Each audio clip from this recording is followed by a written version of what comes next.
So I just want to say before Dave Zirin leaves the room, my claim to whatever fame I have is having hired Dave Zirin as the first sports editor of the nation. Took a woman editor. No, you realize what Dave does. He opens a way of talking about everything through sports.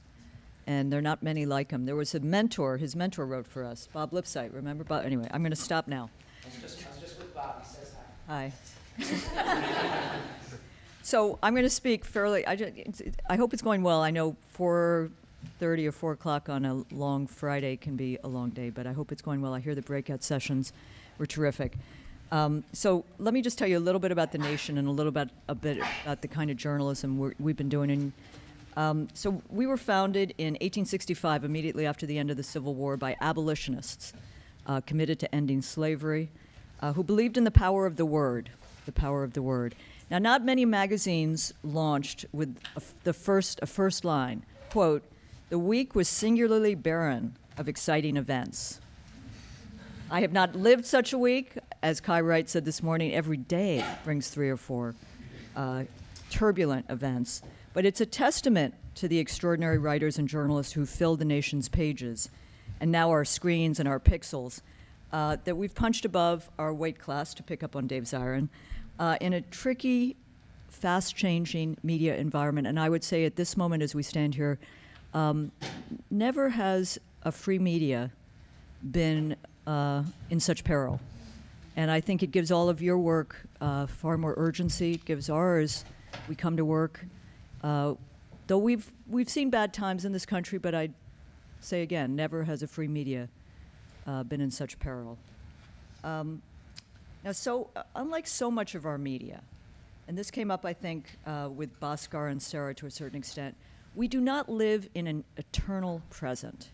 What do I mean by that? It's not simply that we were founded in 1865, but we believe that history, you forget history at your peril. And we try to bring history to bear, whether it's in an editorial we just did this past week about North Korea, reminding not just of the diplomatic negotiations going back several decades, but of the U.S.-North Korean relationship going way back. Or it is, as Ari Berman spoke of, Reverend William Barber in North Carolina. He stands on the shoulders of Reverend Martin Luther King Jr., who was the civil rights correspondent for the nation from 1961 to 1966. And in that tradition of prophetic witness, of movement building, civil rights movement, in King's case, obviously, with his being a leader, but understanding that a movement requires people behind you. And William Barber in North Carolina, there are quite a few of you from North Carolina, so I'm sure you've seen firsthand what Barber is doing. So what's the sweet spot of survival? How many places survived 152 years? Commitment to mission, holding power wherever power is accountable. It came up today. I think there was a good question about why not Rahm Emanuel and Bill de Blasio? We call it like it is. We're critical of Democrats, Republicans. We value rebellious voices and ideas, and challenging congealed and conformist and conventional narratives. There was talk today about, the difference between ideas reporting, about investigative, about commentary, about opinion. One of the things the nation does is try to shake up what is a kind of paradigm. I mean, I mentioned earlier, we're sitting here as this health care bill. Trump care may go down in fire, but what's not on the screen of so many in the media is the alternative, the real alternative to Trump care, to Obamacare.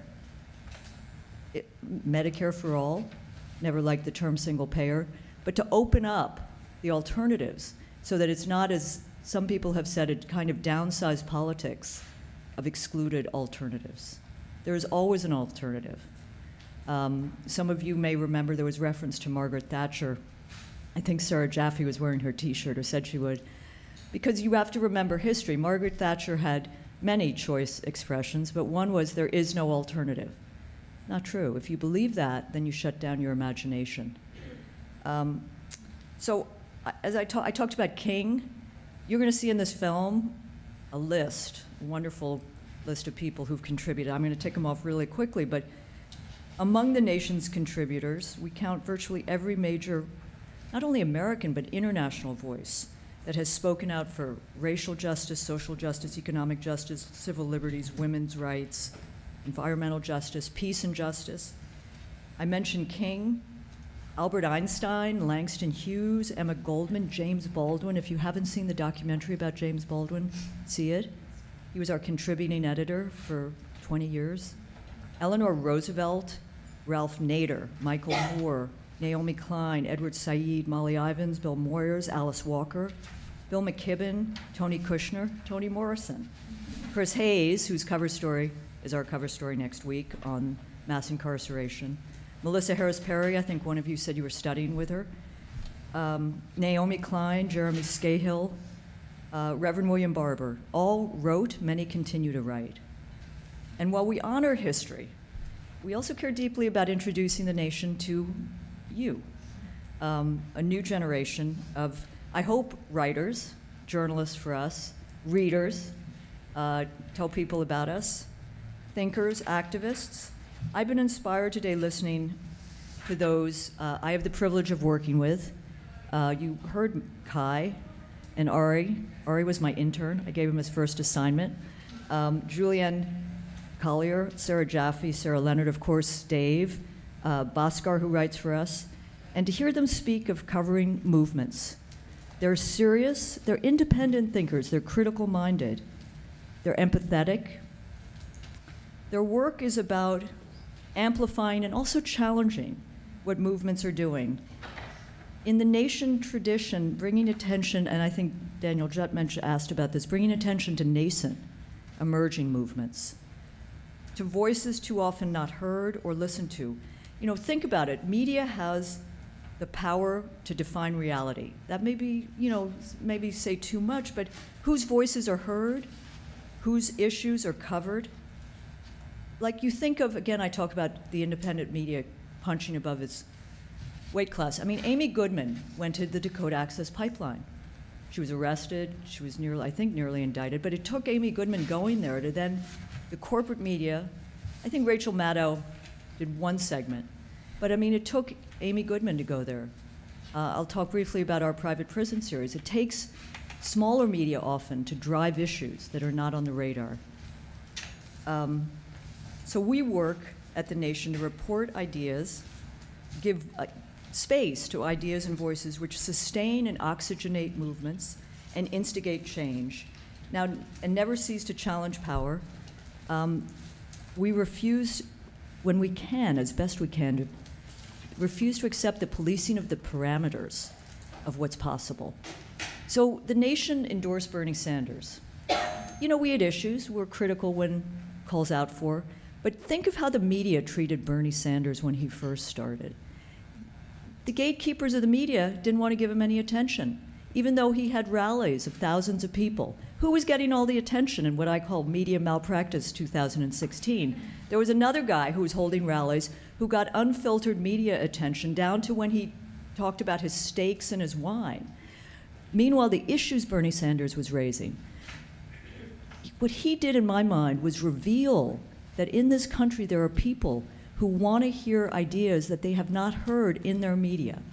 So I thought that was an important moment for this country, and however much we stand here, and Kai opened this morning, you know, it is a morning every day.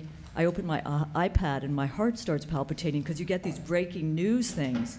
I have to reach for my glasses. I can't see it yet, but I know it's not pretty. It's usually not good. But Bernie Sanders revealed a lot about the possibility of the kind of journalism, the issues I care about, we cover. There was also talk about how to cover movements. I would submit that we cover, The Nation, takes social movements and activism seriously. Unlike much, not all of the corporate mainstream media, which too often covers people in power, pretends that the differences between Republicans and Democrats constitute the entirety of the debate, or they parachute in. A question came up about this. So they parachute in, they want to find the leader. If there's no leader, God help you. I mean, like Occupy befuddled a lot of people. And they want to find the conflict.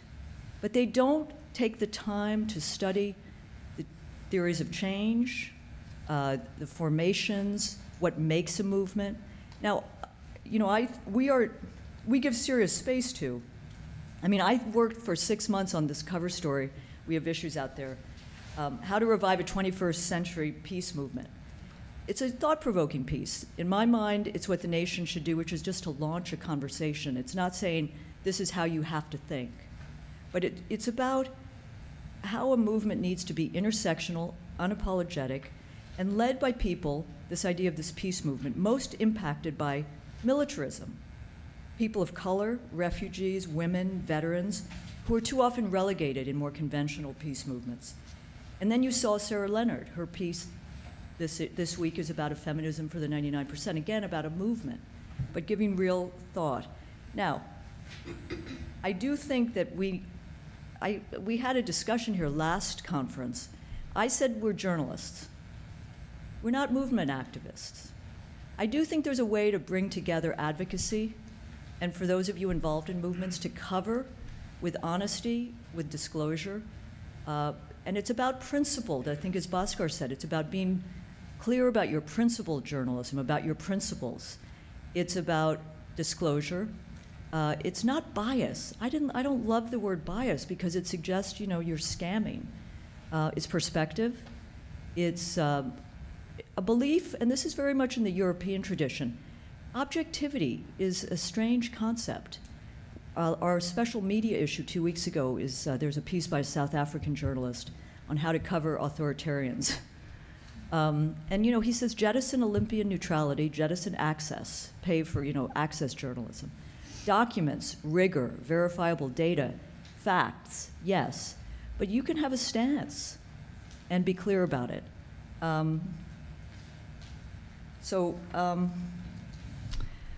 the other, I'll say two or three other things, but one of the reasons I got into journalism is the belief that journalism can make change. Social movements make change. But an example, last year we published a multi-year investigative, it took several years of investigation, about abuse in for-profit private prisons. Our reporter spent several years digging, interviewing former prison guards, filing open record lawsuits, tracking down whistleblowers in Bureau of Prisons, and talking to inmates' families. His series, which we published last year, blew the lid off reality. And last summer, as a result of our reporting, the Department of Justice closed the 12 federal private prisons, pointing to the stories of abuse in our investigative piece. A report of the Inspector General also based his report on our reporting. Also Mother Jones, which had a long piece by Shane Bauer. So this was an important victory, first and foremost for the inmates in those abusive private prisons, but also for journalism that in some ways, I don't know if you've heard this expression about telling truth to power. Well, here is often the case. Those in power already knew the truth, right? So it demanded tough reporting, but fused in a climate where movements like Black Lives Matter are putting the injustice of our mass incarceration, criminal injustice system at the top of the national radar.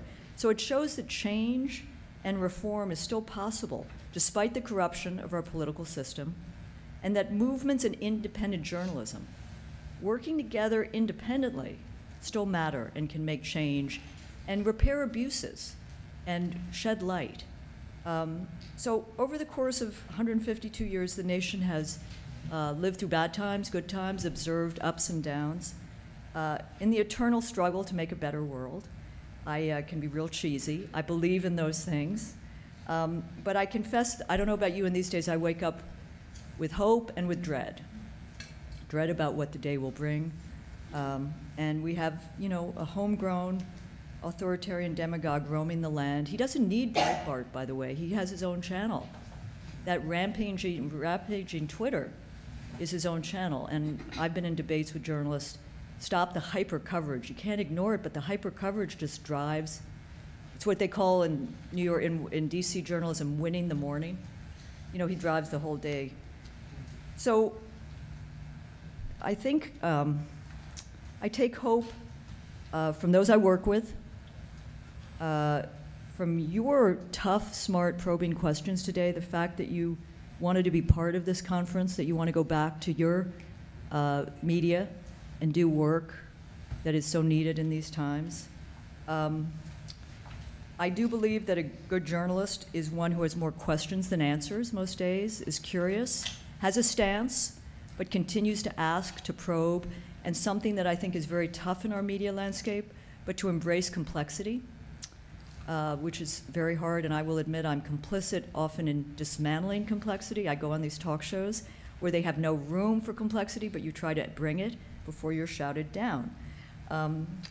But I hope that you will stay connected to the nation. Write for us, tell your friends, partners, allies, colleagues, professors who may have suggested you come here. Tell people about us. And embrace your curiosity, your passion, and never stop questioning. Thank you.